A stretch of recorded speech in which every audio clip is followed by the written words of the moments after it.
UGC NTA net Hindi उपन्यास पर चर्चा करें तो इसमें कुल 13 उपन्यास लगे हैं, जिसमें पहला उपन्यास है देवरानी जेठानी की कहानी, पंडित गौरी दत्त शर्मा द्वारा लिखा गया है। अगर इस पर बात करें तो हिंदी के प्रथम उपन्यास के विवाद में इसका भी नाम लिया जाता है। जब भी हिंदी साहित्य का इतिहास पढ़ेंगे और गद्य विधाओं का इतिहास पढ़ेंगे तो हर गद्य विधा को लेकर कुछ न कुछ विवाद रहा है विद्वानों के बीच में।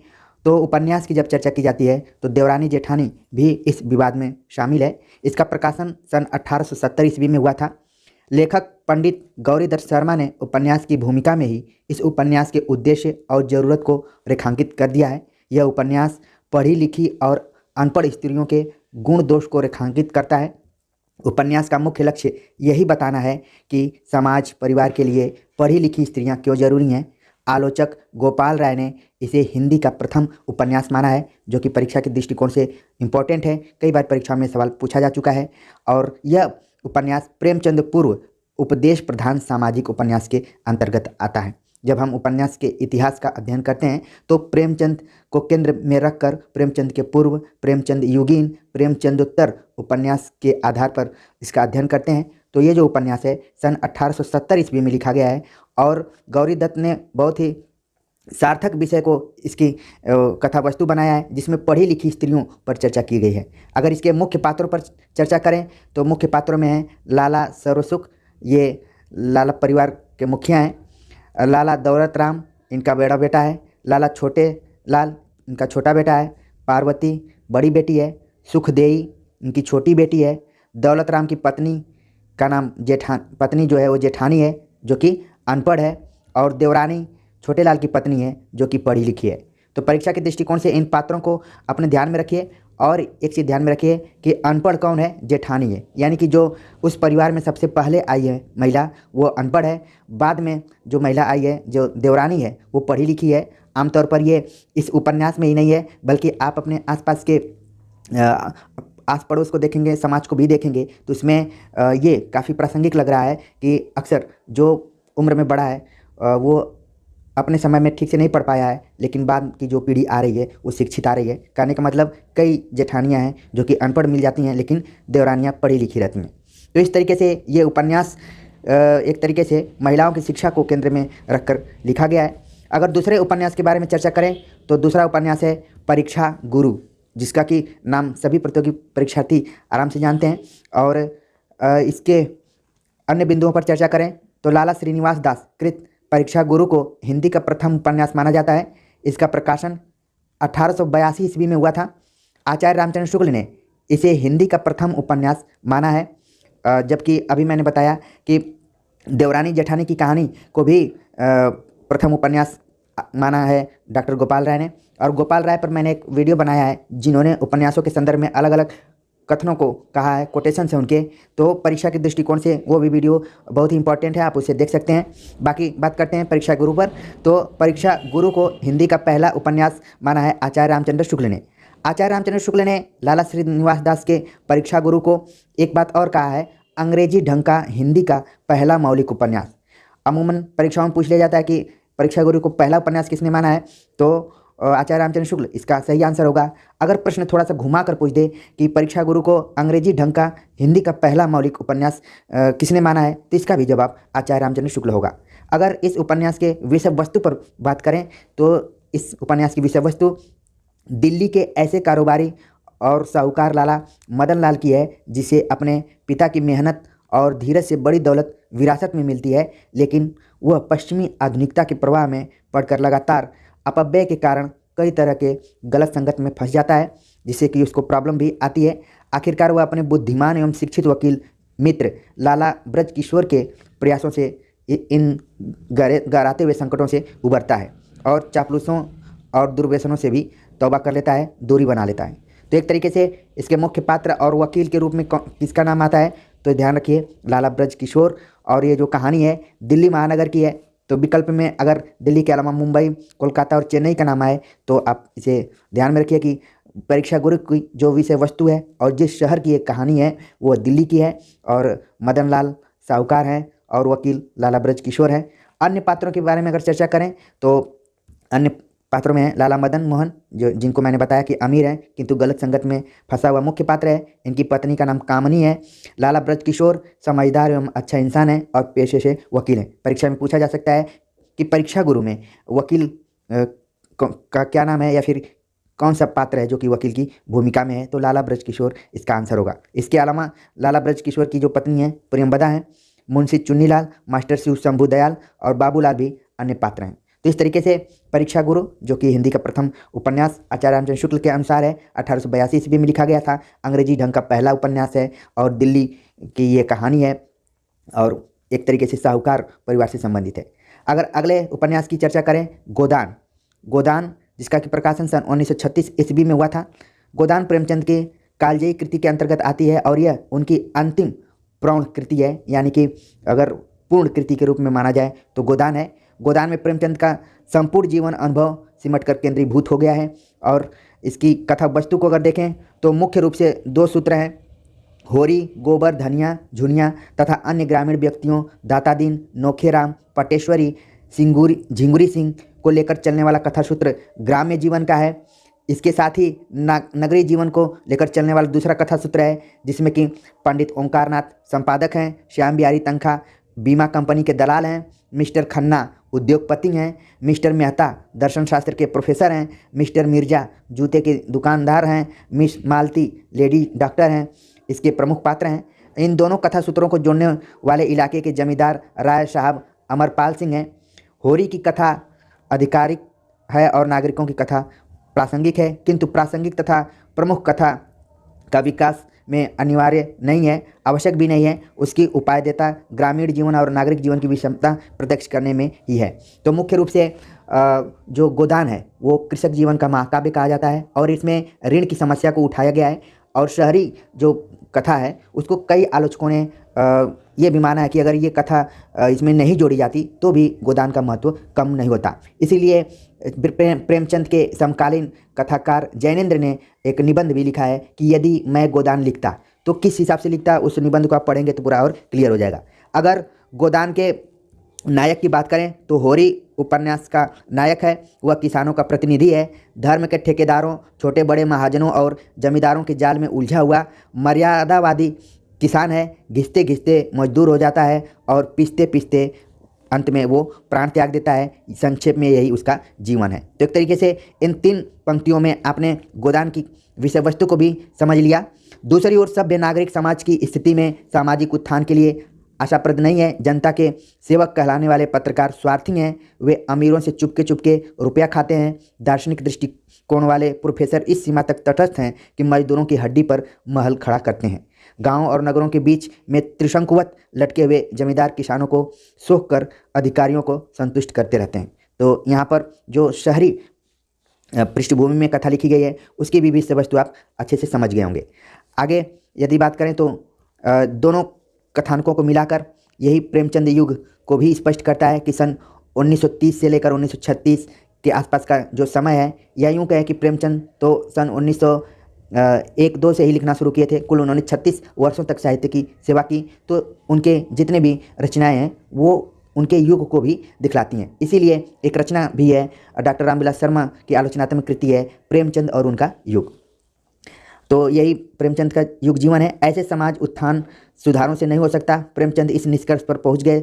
इसीलिए उपन्यास के अंत में वे स्वप्न को साकार नहीं करते हैं, सत्य को अनावृत कर देते हैं। और जो अंत होता है उपन्यास का, आपने उसको पढ़ा होगा तो ये लेक्चर तुरंत आपके दिमाग में बैठेगा कि जैसे ही होरी के निधन की बात आती है तो धनिया यंत्र की भांति उठी और जो सुतली बेची थी उसे 20 आने पैसे और पति के ठंडे हाथ में रखकर सामने खड़े दाता दिन से बोली, महाराज घर में न गाय है, न बछिया है, न पैसा, यही पैसे हैं, यही इनका गोदान है, और पछाड़ खाकर गिर पड़ी। ये उपन्यास का आखिरी अंश है। तो एक तरीके से ये ट्रेजिडीपूर्ण उपन्यास भी है क्योंकि एक किसान की हार्दिक इच्छा रहती है, जीवन की अभिलाषा रहती है कि उसके पास एक गाय रहे, उसके द्वार की शोभा बढ़ाए। बाकी वो हमेशा ऋण में ग्रस्त रहा और अंत में जो उसका हश्र हुआ आपने पूरे उपन्यास में देखा। अगर देखा जाए तो इस उपन्यास में प्रेमचंद ने किसान, स्त्री और दलित संवेदना को एक साथ प्रस्तुत किया है। मुख्य पात्रों की चर्चा करें तो मुख्य पात्रों में होरी केंद्रीय पात्र है गरीब किसान के रूप में। धनिया होरी की पत्नी एवं जुझारू पात्र है। गोबर होरी का पुत्र है। सोना और रूपा होरी की पुत्रियां हैं। पंडित दाता दिन महाजन है। पंडित माता दिन दाता दिन का पुत्र है, जिसका कि माता दिन और शिलिया के प्रसंग को आप लोग भली भांति जानते हैं, जहाँ आलोचकों को लगता है कि ये यहाँ पर प्रेमचंद अम्बेडकरवाद से प्रभावित थे और पहली बार एक दलित समुदाय ने हिम्मत करके विरोध किया उसका। दुलारी सवाइन पटेश्वरी लाल झिंगुरी सिंह झुनिया सिलिया भोला नोहरी हीरा पुनिया शोभा ये सब प्रमुख पात्र के रूप में हैं। राय साहब और इनकी बेटी मीनाक्षी हैं। डॉक्टर मेहता दर्शन शास्त्र के प्रोफेसर और विद्वान हैं। मिस मालती आधुनिक स्त्री हैं, यानी कि पढ़ी लिखी स्त्री हैं और पेशे से डॉक्टर हैं। सरोज मालती की बहन है। मिस्टर खन्ना मिल मालिक और बैंकर हैं। गोविंदी जो खन्ना की पत्नी हैं और आदर्श भारतीय स्त्री हैं। संपादक ओंकारनाथ हैं जो कि बिजली पत्र के संपादक हैं। मिस्टर तंखा और मिर्जा इसके प्रमुख पात्र के रूप में हैं। तो इस तरीके से गोदान के पात्रों से और गोदान की जो विषय वस्तु है उससे आप परिचित हो गए होंगे। एक एक लाइन इस लेक्चर का महत्वपूर्ण है, जो कि परीक्षाओं के दृष्टिकोण से आपके लिए काफ़ी एक समय में एक ही जगह संकलित मैटर के रूप में लाभ पहुंचा सकता है। अगले उपन्यास के बारे में चर्चा करें तो शेखर एक जीवनी भाग 1 पढ़ना है, जिसके लेखक सच्चिदानंद हीरानंद उपाध्याय आज्ञे हैं। शेखर एक जीवनी का प्रकाशन 1940 ईस्वी में हुआ था। शेखर एक जीवनी चर्चित एवं विवादित उपन्यास रहा है। यह कुल 2 भागों में विभाजित है। कुछ विद्वान इसे स्वयं अज्ञे की जीवनी मानते हैं, हालांकि अज्ञे स्वयं इस बात से इनकार करते रहते हैं कि ये उनकी जीवनी नहीं है। संयोग से अज्ञे के ऊपर मुझे रिसर्च करने का मौका मिला है, तो मैंने शेखर एक जीवनी और अज्ञे की जीवनी को भी पढ़ा है। तो बहुत सारी घटनाएं दोनों से मेल खाती हैं, हालांकि जो लेखक है वो इस बात से सहमत नहीं है। वे कहते हैं कि कलाकार और जो रचना है इन दोनों में, इनके अनुभूति में दूरी है, दोनों एक दूसरे से नहीं मेल खाती हैं। तो इस उपन्यास को मनोवैज्ञानिक उपन्यास की श्रेणी में भी रखा जाता है। जब भी मनोवैज्ञानिक उपन्यास की बात की जाती है तो उसमें इला चंद्रोची जैनेन्द्र अज्ञे का नाम सबसे पहले लिया जाता है। यह उपन्यास अपने समय में कुछ वैचारिक द्वंद्वों जैसे व्यक्ति और समाज, स्त्री और पुरुष, पाश्चात्य और भारतीय, नैतिक और अनैतिक आदि से टकराता भी है। देखिए इस उपन्यास की एक ये की पॉइंट है, इसमें अज्ञे ने व्यक्ति और समाज के बीच में जो द्वंद्व है, खासतौर से इनकी जब कविताएं पढ़ेंगे, नदी के द्वीप या फिर हरी घास पर क्षणभर, वहाँ पर भी इस प्रवृत्ति को, इस विशेषता को आप देख सकते हैं। शेखर एक ऐसा व्यक्ति है जो अपनी जिज्ञासाएं स्वयं शांत करना चाहता है। उसके मन में बहुत जिज्ञासा रहती है, बहुत प्रश्न पूछता है। वो परंपरागत अनुभवों और ज्ञान को अपनी कसौटियों पर कसना चाहता है। सही मायने में शेखर व्यक्ति के स्व की खोज का प्रतीक है। और अब देख रहे हैं कि जो एक एक बिंदु मैं बता रहा हूँ वो आपके परीक्षा के दृष्टिकोण से एकदम इम्पोर्टेंट है। शेखर जागरूक, स्वतंत्र और अपने समाज के प्रति ईमानदार होने की संघर्षपूर्ण यात्रा करता है। शेखर के माध्यम से बालपन पर पड़ने वाले काम अहम और भय के प्रभाव एवं उसकी प्रकृति पर मनोवैज्ञानिक ढंग से विचार किया गया है। खासतौर से जब मनोविश्लेषणवादी उपन्यासों की चर्चा की जाती है तो इसमें फ्रायड का नाम सबसे पहले आता है, उसका भी इसमें प्रभाव है। ठीक है, अगर शेखर एक जीवनी उपन्यास पर बात करें तो ये कुल 4 खंडों में विभाजित है, जिसमें पहला खंड है उषा और ईश्वर, बीज और अंकुर, प्रकृति और पुरुष, पुरुष और प्रकृति परिस्थिति। ठीक है, तो ये 4 इसके खंड हैं। में भी कभी परीक्षाओं में पूछा जा सकता है कि कौन सा खंड है और कौन सा खंड नहीं है। 2 तरीके से प्रश्न पूछे जाते हैं, है पूछता है और नहीं पूछता है। तो उम्मीद है कि दोनों एंगल से आप इसको देख लेंगे। इस उपन्यास में बाल मनोविज्ञान का चित्रण, किशोरावस्था का चित्रण, क्रांति की भावना, विद्रोही चेतना का रूप, प्रेम की भावना का चित्रण हुआ है। इस उपन्यास को पूर्वोक्ति शैली में लिखा गया है। इस उपन्यास पर रोमा रोला के जिया क्रिस्ताफ का प्रभाव भी पड़ा है। ये दोनों जो पॉइंट्स हमने बताया ये परीक्षा में कई बार पूछे जा चुके हैं, तो इनको भी आप ध्यान में रखिए। और जब आप शेखर एक जीवनी पढ़ेंगे उसकी भूमिका में अज्ञे ने स्पष्ट किया है कि ये उनके फांसी लगने के पूर्व की एक रात की ये घटना है, उसी में उन्होंने पूरा इसको सोचा और फिर लिखने की कोशिश की। हालांकि बाद में जो फांसी की सज़ा थी वो टल गई, नहीं हुई, लेकिन अचानक कैसे एक कवि और कलाकार के मन में जो उनकी पूर्व दीप्ति है वो उभर कर आती है और वो पूरा एक रचना का स्वरूप ले लेती है। अगर शेखर एक जीवनी की चर्चा करें तो इसके मुख्य पात्रों की चर्चा करें तो मुख्य पात्रों में शेखर कथा का नायक है। इसका जो स्वभाव है विद्रोही है। शशि मेरी बहन है, कई जगह मौसी की बहन भी बताया जाता है। ये उपन्यास की नायिका है। शेखर की माँ इसमें है शारदा। शेखर शारदा के प्रति आकर्षित रहता है। सरस्वती शेखर की बहन है। शेखर की प्रेरक मूर्ति और गुरु है। उसमें एक कोटेशन आता है कि ये उससे तेज धार की प्राप्ति करता है, उसमें वो उससे प्रेरित होता है। ठीक है। शांति जो कि 18-19 वर्ष की तपेदिक पीड़ित लड़की है। तो ये सारे इसके पात्र हैं, शांति, सरस्वती, शारदा और शशि। तो ये स्त्री पात्र के रूप में है। शेखर इस उपन्यास का नायक है। तो इस तरीके से आपने पूरा शेखर एक जीवनी के बारे में जो भी परीक्षा के दृष्टिकोण से महत्वपूर्ण पॉइंट्स है उनको देख लिया। अब अगले उपन्यास पर चर्चा करते हैं जो कि बाणभट्ट की आत्मकथा है।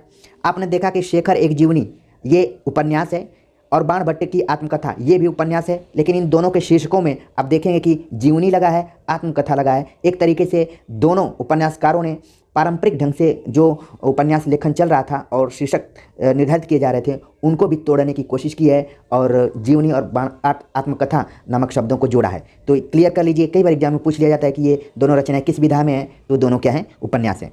बाणभट्ट की आत्मकथा हजारी प्रसाद द्विवेदी द्वारा लिखा गया है। इसका प्रकाशन सन 1946 ईस्वी में हुआ था। बाणभट्ट की आत्मकथा ऐतिहासिक पृष्ठभूमि पर लिखा गया उपन्यास है। उपन्यास में 7वीं सदी के हर्षकालीन राजनीतिक स्थितियों एवं अराजकताओं का वर्णन किया गया है। इस उपन्यास के कथानक में इतिहास की पृष्ठभूमि ली गई है, शेष सब कल्पना के आधार पर है। कथानक जो है वो इतिहास की पृष्ठभूमि पर लिखा गया है और बाकी जो सारी चीज़ें हैं वो सब कल्पना के आधार पर है। यह उपन्यास हर्षचरित नामक संस्कृत ग्रंथ को उपजीव्य बनाकर लिखा गया है, यानी कि आधार बनाकर लिखा गया है। अगर इसके मुख्य पात्रों पर चर्चा करें तो बाणभट्ट उपन्यास का मुख्य पात्र है जिससे निपुणिका और भट्टनी प्रेम करती हैं। निपुणिका जिसका कि दूसरा नाम न्यूनिया है, यह भट्टनी की सेविका है। भट्टिनी देवपुत्र तुगरमिल्द की कन्या है। महामाया महारानी राजश्री की सौत है। तो ये इसके प्रमुख पात्र हैं। अन्य पात्रों की अगर चर्चा करें तो चारुस्मिता, आचार्यपाद, अघोर भैरव, विग्रह वर्मा, मदन श्री, कुमार कृष्णवर्धन, सुचरिता, ये भी पात्र इंपॉर्टेंट हैं। कई बार परीक्षा में इनसे सवाल आते रहे हैं। तो इस तरीके से हमने बाणभट्ट की आत्मकथा के बारे में शॉर्ट में जानकारी ले ली। अगर कोई भी प्रश्न आता है तो आप उसे 100% सही करने की कोशिश करेंगे। अगला उपन्यास काफ़ी इंपॉर्टेंट उपन्यास मैला आंचल, जिसके उपन्यासकार हैं फणीश्वर नाथ रेणु। इसका प्रकाशन 1954 ईस्वी में हुआ था और कहा जाता है कि प्रकाशन होते ही रातों रात मैला आंचल पाठकों के बीच में प्रसिद्ध हो गया और एक कालजयी कृति के रूप में हमेशा के लिए साहित्य में दर्ज हो गया। मैला आंचल में पूर्णिया जिले के मेरीगंज गांव को कथा का केंद्र बनाया गया है। यह गांव तैराहाट स्टेशन से 7 कोस पूरब स्थित है। गांव के पूरब कमला नदी की धारा बहती है। बरसात के अतिरिक्त अन्य दिनों में यह धारा सूख जाती है और रेत के गड्ढों में जगह जगह जलकुंड बन जाते हैं। गांव की सांस्कृतिक जीवन के साथ नदी का अटूट संबंध है। मेरीगंज नाम नील की खेती करने वाले मार्टी साहब की मेम मेरी के नाम पर पड़ा है। Important facts. और जब आप मैला आंचल की भूमिका पढ़ेंगे तो उस भूमिका में जो रेणु ने 3-4 लाइन लिखा है कि ये फूल भी है, शूल भी है और ये धूल भी है। तो इस तरीके से उसकी भूमिका को भी आप अपने ध्यान में रखिए। पूछा जाता है कई बार कि ये किस उपन्यास की भूमिका से लिया गया है। तो हम जब अभी मॉक टेस्ट इन उपन्यासों, कहानियों, नाटकों और कविताओं पर बनाएंगे तो इस तरीके के सवाल को रखने की कोशिश करेंगे। तो अभी आप इसको कथा वस्तु के रूप में ध्यान में रखिए। जो मैला आंचल है इसमें पूर्णिया जिले के मेरीगंज गांव की विस्तृत समग्र कथा इस प्रकार कही गई है कि अंचल ही नायक बन जाता है। कई बार सवाल उठता है कि मैला आंचल का वास्तविक नायक कौन है, तो कई लोगों का मानना है कि जो मेरीगंज है वही नायक है। और गोपाल राय पर जो मैंने वीडियो बनाया था उसमें भी इन्होंने इसका जिक्र किया है। अगर मैला आंचल के उद्देश्य के बारे में चर्चा करें तो इसमें उद्देश्य अंचल की समस्याओं को प्रकाशित करने का ही रहा है। हालांकि उद्देश्य रचना प्रक्रिया में घुला हुआ है, ऊपर से चिपका हुआ नहीं दिखता है। इसमें अंचल की सुंदरता और कुरूपता दोनों का गहरा चित्रण किया गया है। जातिवाद, अफसरशाही, अवसरवादी राजनीति, मठों और आश्रमों का पाखंड भी इसमें दिखाया गया है। अगर मुख्य पात्रों की चर्चा करें मैला आंचल के तो इसमें कुल 256 पात्र बताए जाते हैं। मुख्य पात्र हैं डॉक्टर प्रशांत, कमली, बामन दास, बालदेव, लक्ष्मी, महंत, तहसीलदार विश्वनाथ आदि। तो इस तरीके से हमने मैला आंचल के बारे में पढ़ लिया। अब अगला उपन्यास जो है झूठा सच। झूठा सच जो कि यशपाल द्वारा लिखा गया है। यशपाल एक मार्क्सवादी लेखक, प्रगतिशील लेखकों की जब चर्चा की जाती है तो इसमें यशपाल का नाम पहले आता है और ये अपने समय के क्रांतिकारी लेखक भी रहे हैं और अज्ञे इत्यादि के साथ भी इनका उठना बैठना था। तो अगर झूठा सच की चर्चा करें तो यशपाल का महत्वपूर्ण उपन्यास है। इसका प्रकाशन सन 1958 ईस्वी में हुआ था। इसके कुल 2 भाग हैं। यह एक महाकाव्यात्मक उपन्यास है जो भारत के विभाजन की पृष्ठभूमि पर लिखा गया है। इसके 2 खंड हैं, वतन और देश, देश का भविष्य। यह भी परीक्षा के दृष्टिकोण से इम्पोर्टेंट पॉइंट है। पहले खंड वतन और देश में विभाजन के वास्तविक कारणों, विभाजन के समय की दर्दनाक स्थितियों तथा विस्थापितों एवं शरणार्थियों की समस्याओं को प्रस्तुत किया गया है। तारा जैसे चरित्रों के माध्यम से बताया गया है। देखिए, इसका मुख्य पात्र तारा, इसका इस माध्यम से बताया गया है, चरित्र के माध्यम से, कि विभाजन के समय महिलाओं की दुर्दशा का आलम क्या था। दूसरे खंड में देश का भविष्य में आज़ादी के बाद की स्थितियां हैं, जिसमें एक और कुछ बुद्धिजीवी व नेताओं की प्रगतिशील भूमिका का चित्रण है, तो दूसरी ओर सूद और सोमराज जैसे उन तत्वों की भी चर्चा की गई है जो राजनीति और पत्रकारिता को शुद्ध व्यवसाय बनाकर भ्रष्टाचार और बेईमानी के माध्यम से समाज को लूटने में लगे हैं। तो इन दोनों खंडों के बारे में हमने चर्चा कर ली। एक में स्त्री की दुर्दशा का चित्रण किया गया है, दूसरे में भ्रष्टाचार को उजागरित किया गया है। अगर इसकी तुलना में बात करें तो तारा, डॉक्टर नाथ, श्यामा, पत्रकार कनक तथा इंजीनियर नरोत्तम जैसे भी चरित्र हैं जो देश की आज़ादी का सम्मान करते हुए अपने दायित्वों के निर्वहन में ईमानदारी से जुड़े हैं। विभाजन से पूर्व मध्ययुगीन जीवन, वहाँ के जन समाज का मानसिक गठन, राजनीतिज्ञों के दाव पेच, सांप्रदायिक स्वार्थों के कारण हिंदुओं मुसलमानों के बीच बढ़ती खाई, देश का विभाजन, सांप्रदायिक दंगे, लूट खसोट, रक्तपात, लाखों व्यक्तियों का विस्थापित होना, उनकी जिजीविका और संघर्ष, कांग्रेस का शासन, स्वतंत्रता प्राप्ति के बाद सामाजिक जीवन, विविध क्षेत्रों में चलने वाली धांधली, उच्च वर्ग की स्वार्थपरता, मध्य वर्ग की कुंठा, निम्न वर्ग की निराशा, जनता की जागरूकता आदि, यह सब कुछ झूठा सच में साकार हुआ है। तो झूठा सच में तमाम विषय वस्तुओं की जो चर्चा की गई है, यहाँ पर 2-3 लाइन में बताने की कोशिश की गई। झूठा सच में यशपाल ने देश विभाजन के लिए मूल रूप से अंग्रेज़ों को ही उत्तरदायी ठहराया है। उनके अनुसार अंग्रेज़ों ने ही अपनी सत्ता के लिए हिंदू मुसलमानों में फूट डाली। झूठा सच में यशपाल ने देश विभाजन को आर्थिक संदर्भों में भी देखने की कोशिश की है। देश विभाजन के मूल में आर्थिक कारणों की खोज करते हुए यशपाल इस निष्कर्ष पर पहुंचते हैं कि संपूर्ण पंजाब में हिंदू अमीर थे, ऊंचे पद पर थे, अल्पसंख्यक होने के बावजूद भी आर्थिक, सामाजिक और कुछ सीमा तक राजनीतिक सत्ता उन्हीं के हाथों में थी। तो एक तरीके से देश विभाजन धर्म के आधार पर भी, लेकिन झूठा सच में यशपाल ने इसे आर्थिक रूप से भी देखने की कोशिश की है। लेखक का जो उद्देश्य है कि विभाजन की त्रासदी का शिकार सामान्य लोग ही हुए, उच्च वर्ग के लोग नहीं हुए। अगर इस उपन्यास के मुख्य पात्रों की चर्चा करें तो तारा, जो कि मध्यवर्गीय किंतु प्रगतिशील सोच रखने वाली आम लड़की है, तारा ही विभाजन की त्रासदी सबसे ज़्यादा झेलती है। तो परीक्षा के दृष्टिकोण से इंपॉर्टेंट है, तारा को आप ध्यान में रखिए। जयदेव पुरी मध्यवर्ग का प्रतिनिधि ही पात्र है, विभाजन के कारण परिवार से ये अलग है। आगे चलकर प्रगति करते हुए एक पत्र का संपादक होते हुए विधायक व कई कमेटियों का मेंबर भी बनता है। जयदेव पुरी को भी ध्यान में रखिए। तारा के साथ ही कनक एक पात्र है जो संपन्न परिवार की प्रगतिशील सोच रखने वाली लड़की है। ये जयदेव से प्रेम विवाह, फिर इसका तलाक हो जाता है। आगे ये पूरे झूठा सच की कहानी थी। तो मुख्य तौर पर झूठा सच के प्रकाशन को लेकर सवाल बन जाते हैं, किस पृष्ठभूमि पर लिखा गया है इस पर सवाल बन जाते हैं, और कुछ पात्रों से सवाल आ जाते हैं कि तारा, जयदेव पुरी, कनक, ये सब किस उपन्यास से संबंधित हैं, ऐसे प्रश्न आ जाते हैं। अगर अगले उपन्यास की चर्चा करें जो कि मानस का हंस है, जिसके उपन्यासकार हैं अमृतलाल नागर। मानस का हंस सन 1972 ईस्वी में प्रकाशित हुआ था। वैसे तो भक्तिकाल के लगभग सभी महत्वपूर्ण कवियों के जीवन के विषय में प्रामाणिक जानकारियों का अभाव है। हमेशा किंवदंतियों या फिर लोक प्रचलित जो कहानियाँ हैं उसके आधार पर हम भक्तिकाल के कवियों का जीवन, जन्मदिन, ये सब निर्धारण करते हैं। तो ऐसे ही तुलसीदास के जीवन को लेकर भी, उनकी जीवनी को लेकर भी अभाव रहा है, परंतु इस उपन्यास के लेखक ने उपलब्ध जानकारियों तथा कदाचित अपनी कल्पना का मिश्रण कर तुलसी के जीवन का चित्रण किया है। लेखक ने राम बोला, जो कि तुलसी के बचपन का नाम है, कई बार एग्जाम में पूछा जाता है, राम बोला से तुलसी तक की यात्रा को जिस तरह प्रस्तुत किया है उसे तत्कालीन समाज एवं संस्कृति तथा उनके बीच एक महाकवि का जीवन तमाम द्वंद्वों एवं अंतर विरोधों के बीच उभर कर सामने आता है। तुलसीदास का नाम तुलसीदास कैसे पड़ा? जब ये उपन्यास आप पढ़ेंगे मानस का हंस, कई बार सवाल पूछ दिया जाता है कि मानस का हंस के केंद्र बिंदु में कौन है? तुलसीदास हैं, और इन्हीं से संबंधित हैं खंजन नयन सूरदास। तो ये भी सवाल बहुत बार पूछा जाता है, ध्यान में रखिए कि मानस का हंस, मानस मतलब रामचरितमानस जिसने रचना की है उसी के जीवन पर आधारित है मानस का हंस। तुलसीदास नाम इसलिए पड़ा कि जब इनका नामकरण होने जा रहा था तो इनके ऊपर तुलसी का एक पत्ता गिर गया था। जब उपन्यास आप पढ़ेंगे तो मेरी बात और क्लियर हो जाएगी। तो तुरंत वहाँ पे जो गुरु उपस्थित थे उन्होंने इनका नाम तुलसीदास रख दिया, जबकि इससे पहले इनका नाम था रामबोला। तो पूछा जाता है कई बार सवाल कि तुलसी के बचपन का क्या नाम था? रामबोला था। ठीक है, तो उपन्यासकार अमृतलाल नागर ने काफ़ी मेहनत करके तुलसीदास के जीवन को लिखने की कोशिश की है। काफ़ी इंटरेस्टिंग उपन्यास है, आप इसे पढ़ सकते हैं। उपन्यासकार ने तुलसी की महत्वपूर्ण रचनाओं की रचना प्रक्रिया को भी इस उपन्यास के माध्यम से समझाने का प्रयास किया है। अगर मुख्य पात्रों की चर्चा करें तो इसमें तुलसीदास केंद्रीय पात्र हैं। बचपन का नाम रामबोला है।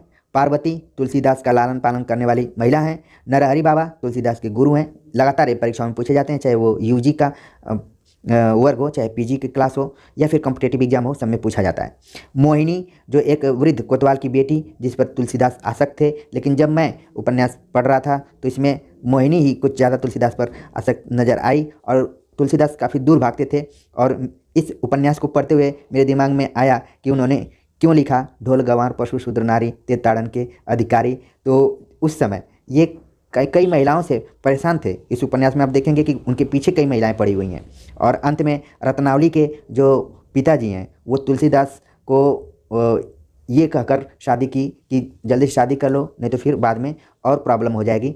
और रत्नावली और तुलसीदास उस समय इन लोगों की शादी हुई जब वर्तमान समय में जैसे आमने सामने बैठकर वर और वधू आपस में बातचीत करने के बाद निर्णय लेते हैं कि शादी की जाए, वैसे ही तुलसीदास और रत्नावली भी बैठे हैं। जब ये उपन्यास पढ़ेंगे तो और मेरी बात क्लियर हो जाएगी आपको।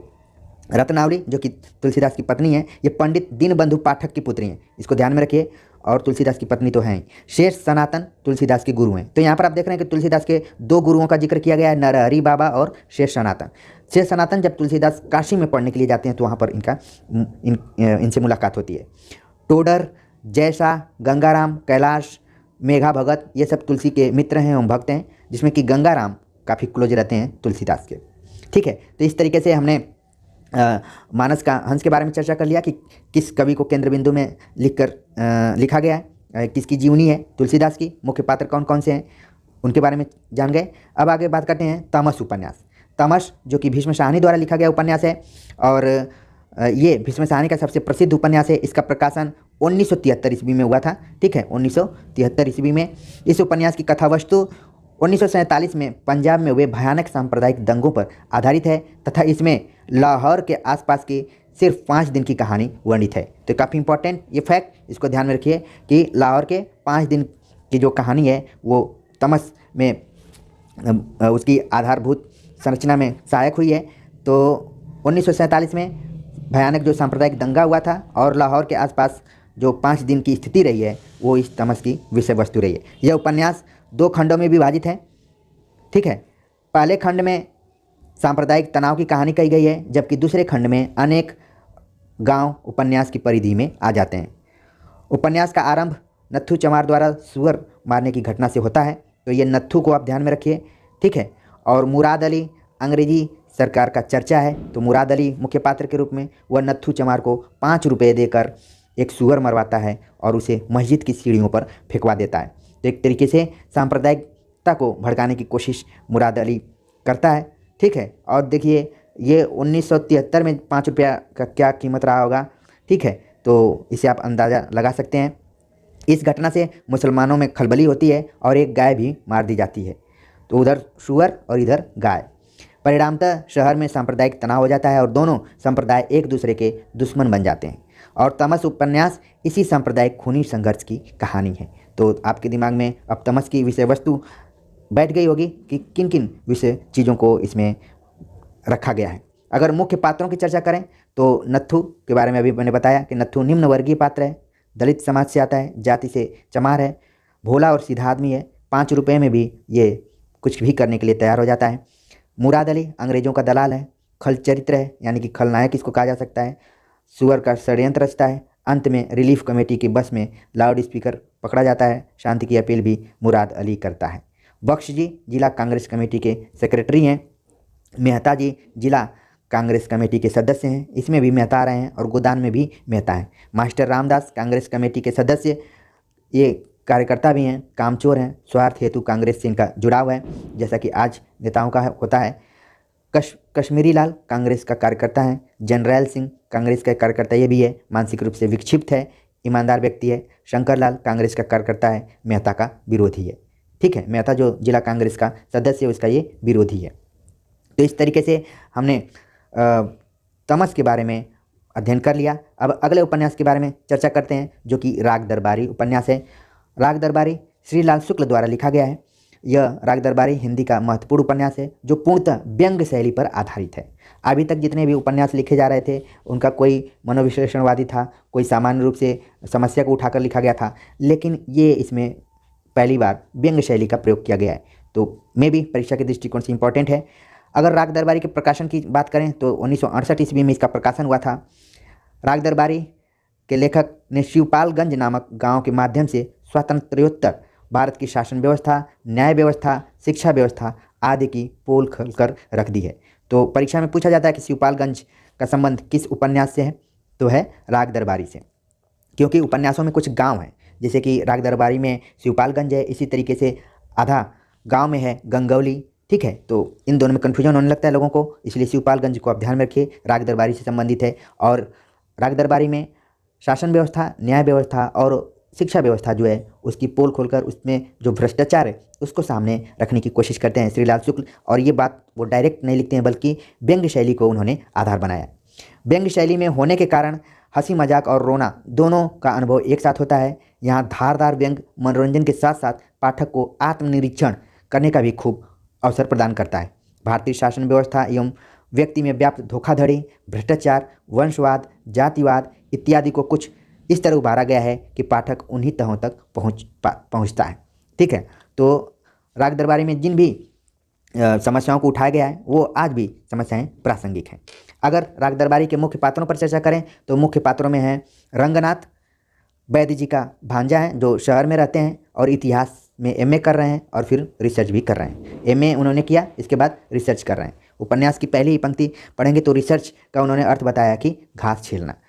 वैद्य जी, अभी परीक्षा में सवाल पूछा गया था कि वैद्य जी का संबंध किस उपन्यास से है। यूपी हायर एजुकेशन में ये प्रश्न आया था, तो ध्यान में रखिए कि कितना इंपॉर्टेंट पात्रों को भी ध्यान में रखना है। वैद्य जी शिवपालगंज के सबसे प्रभावशाली व्यक्ति। छंगामल इंटर कॉलेज, उत्तर प्रदेश में या फिर भारत में बहुत सारे इंटर कॉलेज होंगे, लेकिन राग दरबारी में किस इंटर कॉलेज का उल्लेख किया गया है? छंगामल इंटर कॉलेज है कि ये मैनेजर हैं, कोऑपरेटिव यूनियन के मैनेजिंग डायरेक्टर भी हैं। तो एक तरीके से ये रसूखदार व्यक्ति हैं वैद्य जी, और उनके भांजे का नाम है रंगनाथ। ठीक है, जब हम जेएनयू में पढ़ाई कर रहे थे तो वहाँ पर एक नाटक खेला गया था रंगनाथ की वापसी, तभी से इस उपन्यास की कथा वस्तु और क्लियर हो गई थी। तो रंगनाथ, वैद्य जी, इनको ध्यान में रखिए कि इनका संबंध है राग दरबारी से। रुपन बाबू एक और पात्र, वैद्य जी का छोटा बेटा जो कई सालों से 10वीं में ही है, यानी कि फेल होता है और खुद को छात्र नेता समझता है, तो रुपन बाबू को भी ध्यान में रखिए। गयादीन की बेटी बेला से प्यार करता है, तो रुपन बाबू, गयादीन, बेटी बेला, ये भी मुख्य पात्र हैं राग दरबारी के। बद्री पहलवान वैद्य जी का बड़ा बेटा है, ध्यान रखिए, बद्री पहलवान वैद्य जी का बड़ा बेटा है, जबकि रुपन बाबू वैद्य जी का छोटा बेटा है। तो बड़ा और छोटा इन दोनों को ध्यान में रखिए। बद्री के नाम में ही लगा हुआ है पहलवान है, तो बड़ा बेटा जो पहलवानी करता है आगे चलकर बेला से शादी करना चाहता है। यहाँ पर देख रहे हैं आप त्रिकोणीय प्रेम को दिखाया गया है, छोटा बेटा भी उसी लड़की से प्रेम करता है और बड़ा बेटा भी उसी से प्रेम करता है। अंत में कोऑपरेटिव यूनियन का मैनेजिंग डायरेक्टर चुन लिया जाता है। बद्री पहलवान यानी कि अपने पिता की विरासत को उन्होंने आगे बढ़ाया। शनिचर एक और पात्र इसमें, शनिचर का जो वास्तविक नाम है वो मंगलदास है। वैद्य जी की सभा में भांग पीसने का काम करता है, परीक्षा के दृष्टिकोण से काफ़ी इंपॉर्टेंट, और आगे चलकर गांव सभा का प्रधान बन जाता है। ये काफ़ी टर्निंग पॉइंट है। जो व्यक्ति नौकरी कर रहा हो, भांग पीसने का काम कर रहा हो, और कैसे वो गांव का प्रधान बन जाता है। और आप वर्तमान समय में भी देखते होंगे ये राग दरबारी तो उपन्यास के रूप में है, लेकिन कई जगह यथार्थ घटना भी ऐसे घट जाती है। गयादीन बनिए का काम करता है, गयादीन की बेटी यहाँ पर बेला है, इसको भी ध्यान में रखिए। मास्टर मोतीराम, काफ़ी इंटरेस्टिंग पात्र, मास्टर मोतीराम इंटर कॉलेज में विज्ञान के अध्यापक, गांव में एक आटा चक्की के मालिक भी हैं, और जब आप उपन्यास पढ़ेंगे तो एक तरफ ये क्लास लेते रहते हैं और इनका ध्यान आटा चक्की की तरफ भी रहता है। खन्ना मास्टर, ये भी काफ़ी इंटरेस्टिंग पात्र, इंटर कॉलेज में इतिहास के मास्टर हैं और इंटर कॉलेज में अध्यापकों की गुटबाजी के अग्रणी नेता है। काफ़ी इंपॉर्टेंट ये पात्र हैं खन्ना मास्टर। बेला गया दिन की एकमात्र लड़की है। रूपन और बेला के प्रेम के चर्चे हैं शिवपालगंज में, जो कि मैंने बता दिया। लंगड़, देखिए आप, एक तरफ शनिचर है, दूसरी तरफ यहाँ पर लंगड़ का प्रयोग। लंगड़ एक पात्र है, एक पैर न होने के कारण लाठी के सहारे लंगड़ा कर चलता है। ये कबीर पंथी है, परीक्षा के दृष्टिकोण से इंपॉर्टेंट, और एक पुराने मुकदमे की नकल पाने के लिए जिला कार्यालय में अर्जी देता है। जोगनाथ शराबी है और वैद्य जी का आदमी है। राधेलाल झूठी गवाही देने में पारंगत है और कभी न उबने वाला गवाह है। जब भी आप इसको बुलाइए तब ये पहुंच जाता है। तो एक तरीके से हमने राग दरबारी के विषय वस्तु को देखा और उसके मुख्य पात्रों से भी परिचय प्राप्त किया। उम्मीद है कि अगर एक भी सवाल इससे आएगा तो आपका सही हो जाएगा। अगले उपन्यास के बारे में चर्चा करें तो वो है जिंदगी नामा, जो कि कृष्णा शोभती, यानी कि अब तक जितने भी उपन्यासों पर मैंने चर्चा की सारे पुरुषों द्वारा लिखे गए थे उपन्यास। अब महिला उपन्यासकार की बात की जा रही है, जिनका उपन्यास है जिंदगी नामा। जिंदगी नामा एक बड़ा उपन्यास है। इसका प्रकाशन सन 1979 ईस्वी में हुआ था। इसमें पंजाब की विगत सदी के जिंदगी का पूरा ब्यौरा प्रस्तुत किया गया है। डॉक्टर देवराज उपाध्याय के शब्दों में, यदि किसी को पंजाब प्रदेश की संस्कृति, रहन सहन, चाल ढाल, रीति रिवाज की जानकारी प्राप्त करनी हो, इतिहास की बात जाननी हो, वहाँ की दंत कथाओं, प्रचलित लोकोक्तियों तथा 18वीं 19वीं शताब्दी की प्रवृत्तियों से अवगत होने की इच्छा हो तो जिंदगी नामा से अन्यत्र जाने की आवश्यकता नहीं है। यानी कि इस उपन्यास में सारी चीज़ें मौजूद हैं। अगर इस उपन्यास पर अगर बात करें तो इस उपन्यास की सबसे बड़ी कमजोरी यह है कि इसमें कुछ बेतरतीब और अनियंत्रित कहानी है। ठीक है, एक कमजोरी है कि वो व्यवस्थित रूप से नहीं चल रही है। कथा विन्यास में कसावट का नितांत अभाव है। इसकी भाषा में पंजाबीपन इतना अधिक है कि कहीं हिंदी का सामान्य पाठक विचलित हो जाता है। और मैं आपको ध्यान दिलाना चाहूँगा कि जब मैं गोपाल राय पर वीडियो लेक्चर बनाया था उनके कथनों पर, तो उन्होंने कृष्णा शोभती के उपन्यास शैली, उनके लेखन पर सवाल उठाया था। ज़रूर आप एक बार जाकर उस वीडियो को देखिए और बात क्लियर हो जाएगी। इस पूरे उपन्यास में हिंदी उपन्यास के वर्तमान ढांचे के लिए चुनौती बनकर ये उपस्थित हुआ है, क्योंकि इसमें पंजाबी के शब्दों का ज़्यादा प्रयोग किया गया है। कथ्य और शिल्प का एक तरीके से नया प्रतिमान गढ़ने की कोशिश की है कृष्णा शोभती ने, जिसमें कथ्य और शिल्प हथियार डालकर जिंदगी को आंकने की कोशिश करते हैं। जिंदगी नामा के पन्नों में आपको बादशाह और फकीर, शहंशाह, दरवेश और किसान एक साथ खेतों को के मुंडेरों पर मिलेंगे। सर्वसाधारण की वह भीड़ जो हर काल में, हर गाँव में, हर पीढ़ी को सजाए रखती है। ठीक है, तो जिंदगी नामा कृष्णा शोभती द्वारा 1979 ईस्वी में लिखा गया है और इसकी भाषा शैली को लेकर थोड़ा सा सवाल उठ गया है कि ये विशुद्ध रूप से हिंदी का उपन्यास न कहा जाकर पंजाबी जैसा लगता है। फिर भी इसको पाठ्यक्रम में रखा गया है, तो ज़रूर मौका मिले तो एक बार इसको पढ़िए। अगर मुख्य पात्रों की चर्चा करें तो शाहजी जमींदार हैं, शाहनी हिंदू परिवार से सहिष्णु महिला हैं, काशी शाह शाहजी का छोटा भाई है, चिंद्रावई काशी शाह की पत्नी है, लाली शाह शाहजी का पुत्र है और सलामत अली हैं राय लाली शाह के पालन पोषण के लिए नियुक्त किए गए हैं। इसके अलावा हैं नज़र, मेहर अली, करतार अली, दिलबाग, चन्नी, नेसी, रेशमा, चौधरी फतेल अली, मोहम्मदीन। जब चन्नी का नाम आया तो मुझे पंजाब के मुख्यमंत्री तुरंत याद आ गए। तो एक तरीके से कुछ जो इसमें जो पात्र हैं उनके नाम से भी आप पकड़ पाएंगे। परीक्षा में अगर आ जाता है तो पंजाबी नेम अगर आ रहा है तो आप उसका आंसर जिंदगी नामा को लगा सकते हैं। तो अगले उपन्यास पर चर्चा करें, जो कि एक दूसरी महिला उपन्यासकार हैं मनु भंडारी, जिनका कि अभी हाल ही में निधन भी हुआ है। आपका बंटी इनका मशहूर उपन्यास। यह मनु भंडारी द्वारा रचित एक बाल मनोवैज्ञानिक उपन्यास है। मनोवैज्ञानिक तो है ही, लेकिन बाल मनोवैज्ञानिक है। यह कुल 16 भागों में विभक्त है। इसका प्रकाशन सन 1970 ईस्वी में हुआ था। उपन्यास का प्रारंभ शकुन और बंटी के भावात्मक वर्णन से होता है। इस उपन्यास के केंद्र में बंटी है, जो कि पारिवारिक विसंगति का शिकार हुआ है। शकुन और अजय का तलाक हो गया है, यानी कि बंटी की जो माता है शकुन है और पिता अजय, इनमें क्या हो गया है, तलाक हो गया है। एक तरीके से ये मध्यवर्गीय समाज की कहानी को भी यहाँ पर बताने की कोशिश कर रहे हैं मनु भंडारी। किंतु इसका पता बंटी को अपने दोस्तों, मतलब कि शकुन और अजय का तलाक हो गया है, ये बंटी को नहीं पता है। उसको पता चलता है अपने दोस्त टीटू के द्वारा। शकुन और अजय के विफल वैवाहिक जीवन का सबसे अधिक प्रभाव उनके बेटे बंटी पर पड़ता है। यह उपन्यास हर उस बच्चे की कहानी है जो इन प्रकार की परिस्थितियों के बीच पीसकर अकेले, जड़हीन और अनचाहे होते हुए चले जाने को अभिशप्त हैं।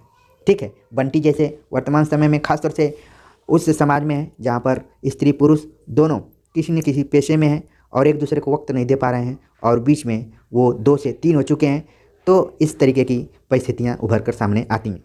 कई आलोचकों का मानना है कि ये खुद मनु भंडारी की कहानी से, जीवन की कहानी से मेल खाता है। अगर आपके बंटी उपन्यास के मुख्य पात्रों पर चर्चा करें तो बंटी केंद्रीय पात्र है। शकुन जो है शकुन और अजय का बेटा है, जो पति पत्नी है शकुन अजय।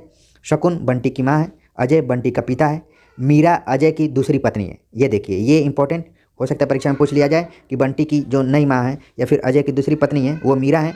डॉक्टर जोशी शकुन के दूसरे पति हैं, डॉक्टर जोशी।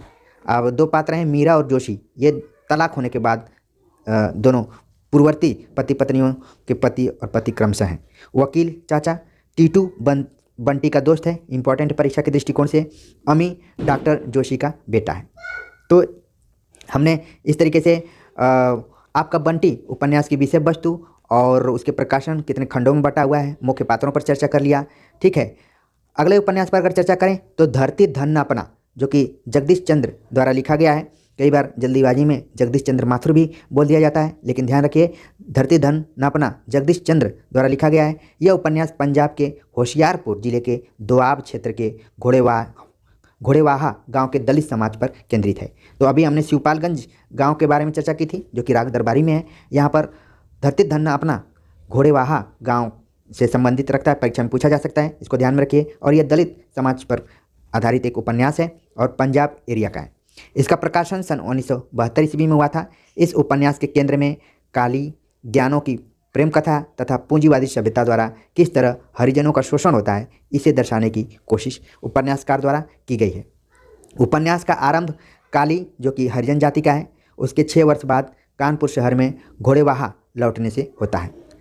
काली की चाची की अंधविश्वास की वजह से मृत्यु, नंद सिंह का बार बार धर्म परिवर्तन, पंडित संतराम का धार्मिक पाखंड और दंभ, काली और ज्ञानों का प्रेम संघर्ष तथा पूंजीपतियों द्वारा चमार जाति के लोगों को प्रताड़ित करना, अर्थात उनकी वेदना को इस उपन्यास के द्वारा चित्रित करने की कोशिश जगदीश चंद्र ने किया है।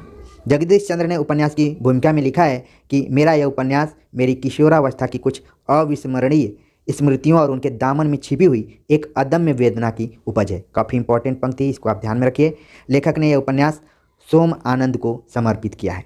तो इस तरीके से हमने धरती धन अपना के विषय वस्तु पर चर्चा कर ली, उनके प्रकाशन पर चर्चा कर ली और जो कुछ पात्र रहे हैं उनके बारे में चर्चा कर ली। और जगदीश चंद्र ने इस भूमिका के इस उपन्यास को लिखने के पीछे का कारण भी बताया है कि उनके ये किशोरावस्था की कुछ ऐसी यादें हैं जो कि वो भूल नहीं पा रहे हैं, उसमें जो वेदना है उसको लिखने की कोशिश कर रहे हैं और इन्होंने सोम आनंद को समर्पित किया। अगर मुख्य पात्रों पर चर्चा करें तो काली केंद्रीय पात्र है, ज्ञानो काली की प्रेमिका है, ये दोनों पात्रों को ध्यान में रखिए। प्रतापी काली की चाची हैं, जस्सो ज्ञानों की माँ है। तो ये मुख्य पात्र रहे हैं। इसके अलावा कुछ अन्य पात्र हैं, उनका भी नाम देख लेते हैं। मंगू ज्ञानों का भाई है। चौधरी हरनाम सिंह, चौधरी साहब जो गाँव के हैं उनका नाम है हरनाम सिंह। छज्जू शाह साहूकार हैं। बिशन दास डॉक्टर हैं। तो इस तरीके से हमने धरती धन अपना के विषय वस्तु और मुख्य पात्रों से परिचय कर लिया। उम्मीद है कि एक ही वीडियो में हमने UGC NTA नेट उपन्यास खंड को समझ लिया, 13 उपन्यासों को समझ लिया और ये वीडियो लेक्चर आप सभी को पसंद आया होगा। कमेंट्स कर जरूर बताइए। मिलते हैं एक नए टॉपिक के साथ, तब तक